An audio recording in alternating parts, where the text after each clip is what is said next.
Why do you behave the way you do? That kind of sounds like your parents, right? Or maybe just my parents. You probably think you're in charge of how you act, but are you? In a never-ending quest to understand the mystery of the human mind, psychologists have conducted loads of experiments, and their findings may have you questioning if you're really in control of your actions at all. For instance, Number 1. The Conformity Experiment.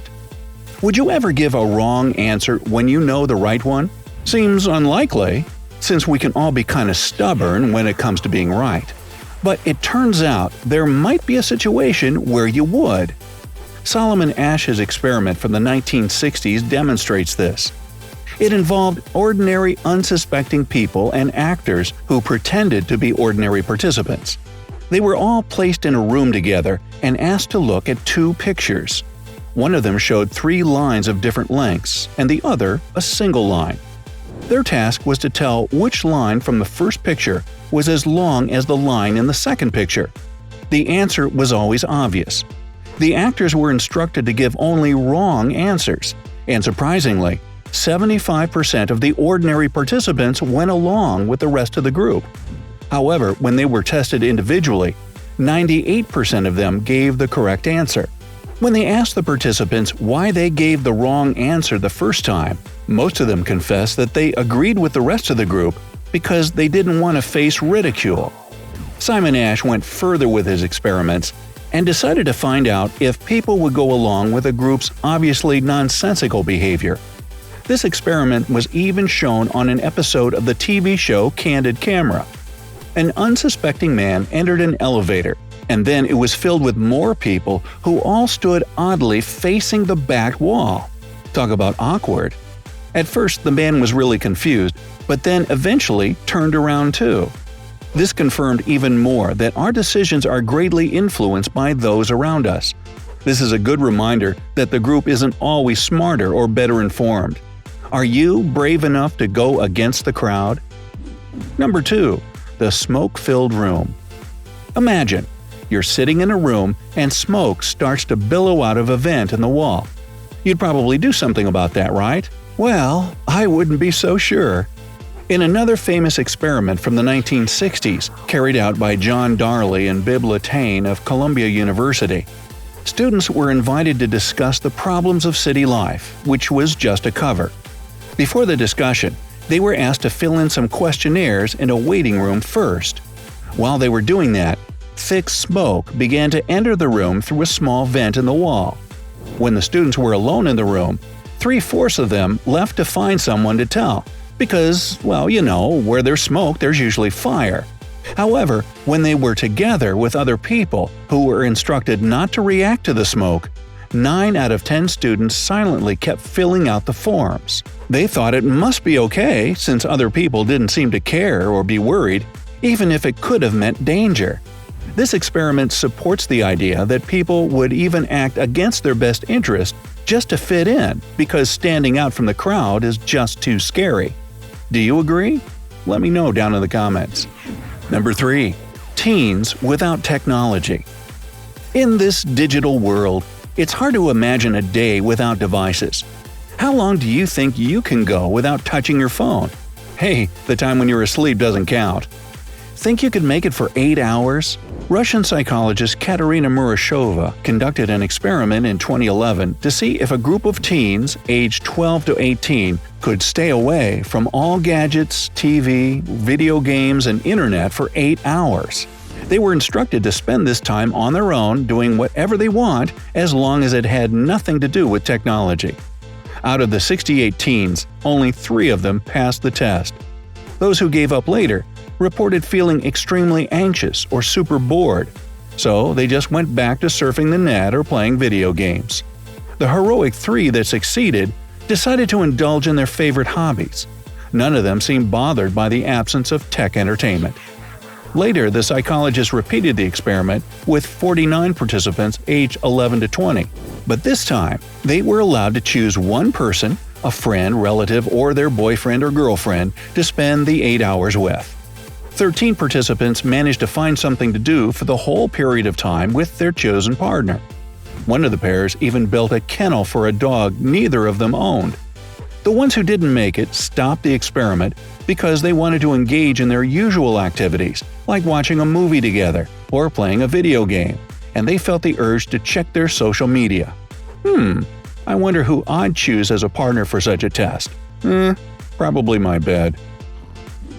Number 4. Violinist in the subway. An unusual experiment was carried out by the Washington Post in 2011. They asked Joshua Bell, who, in case you don't know, is a Grammy-winning musician, to play the violin at a subway station in D.C. Dressed like an ordinary street performer, he played one of the most intricate pieces ever written on a violin that's worth, are you ready for this? $3.5 million. I bet the acoustics in the station made that sound amazing, but the passers-by didn't seem all that impressed. Only 6 people stopped and stayed to enjoy the music. Everyone else just rushed by, never giving the time to appreciate the brilliant performance. As this undercover street musician, Joshua Bell collected $32, but just 2 days before the experiment, he had a show that sold out at a huge theater in Boston where seats cost an average of $100. I think this is a good reminder to slow down and pay attention to the beauty that can show up for us in unexpected places, especially when it's free. 5. Piano stairs. Do you usually take the stairs or the escalator? Yeah, the less physical exhausting option is usually the top choice. But what if the stairs got a little fun makeover?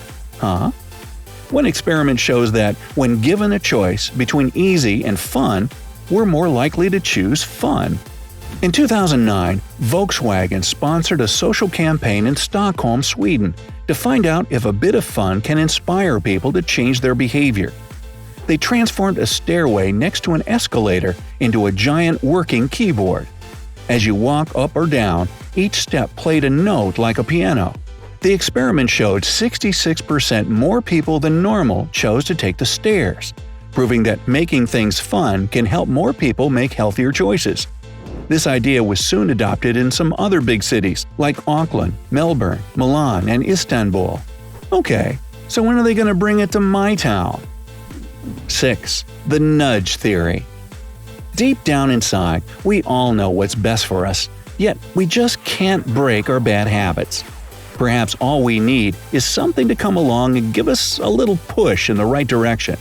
Economist Richard Thaler noticed this when he had a dinner party with friends. While waiting for the food to be ready, they decided to munch on a large bowl of cashews. When half of it was gone, he hid the bowl in the kitchen pantry so they wouldn't ruin their appetites and waistlines completely.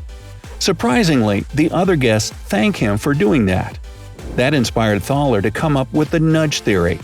Basically, it suggests that people tend to gravitate toward positive decisions when they're subtly promoted, not when they're strictly advised. This theory has proven to be true whenever it's been tested, no matter the situation. For example, authorities at the Amsterdam airport put small, fly-shaped stickers in the urinals for men to have something to aim at.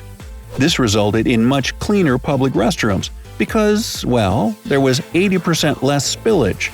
In another case, one U.S. grocery store put green arrows on the floor that led visitors to the fresh produce section. That little nudge had 9 out of 10 people follow them, resulting in more fruits and veggies being purchased. Number 7. The white bear experiment. Can you stop yourself from thinking about something in particular? One psychologist ran a series of tests to see what would happen if someone tried. In 1987, Daniel Wegner asked participants in his study to do only one thing – not think about white bears for 5 minutes. If they visualized a polar bear, they had to ring a bell to register the thought. Well, the more people tried to refrain from thinking about white bears, the more they rang that bell.